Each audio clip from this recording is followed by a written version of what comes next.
श्री स्वामी समर्थ. सायंकाळी यायला आम्हाला 2 वाजले आणि तेव्हा माझ्या लक्षात आलं की मी ताईचं ब्लाऊज स्टिच केलंच नव्हतं. मग सायंकाळी अर्ध ब्लाऊज स्टिच केलं आणि सकाळी उठून अर्ध ब्लाऊज स्टिच करून टाकलं होतं. माझी सायंकाळी झोप झालीच नव्हती. मग सकाळी ना पटापट अंघोळ करून मी तयारी झाली, कारण की ताई पण इकडेच तयारी करायला येणार होती. मग ताईची तयारी करून दिली आणि मग मी माझं पण आवरून घेतलं.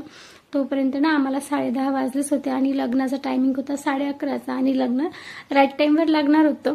म्हणून त्यांची सगळ्याची घाई गडबड चालू होती. आणि बघा नवरदेवाची वरात तर आम्हाला इथं मिळाली. मग आम्ही बिनधोक होतो की लग्न लागलं नाही. नवरदेवाची वरात बरोबर टाईमशीरच आली होती, पण ना नवरींकडचे कोणी गेस्टच आले नव्हते. मग सगळेजण पाहुणे वगैरे आले, वरात आली आणि मस्तपैकी छान असं लग्न लागलं. तुमच्या याच्यात असं होतं का की नवरदेव नवरीन बघायला मिळतच नाही, या फोटोग्राफरचीच खूप गर्दी राहते आतमध्ये. मग छानपैकी असं लग्न लागून ना मग सगळ्यांना नाश्ता करायचा होता, कारण की आम्ही थोडंसं घाईगडबीतच खाऊन आलो होतो. मस्तपैकी नाश्ता केला आणि मग ना इथेच गार्डन होतं हॉलच्या बाजूला, तिथे बसलो. कारण की आतमध्ये ना हॉलमध्ये खूप उकळल्यासारखं वाटत होतं. तरी पण उन्हाळा लागलेला नव्हता, तरी पण इतकी गरमी होत होती. मग इकडे ताई आणि भाऊजींनी मस्तपैकी फोटो काढून टाकले. आणि हा प्रभात बघा इतका मस्ती करत होता आणि इथून तिथे धावत होता.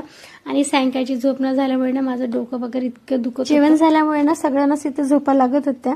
तर चला भेटूया नेक्स्ट व्लॉगमध्ये. तोपर्यंत सगळ्यांना बाय बाय.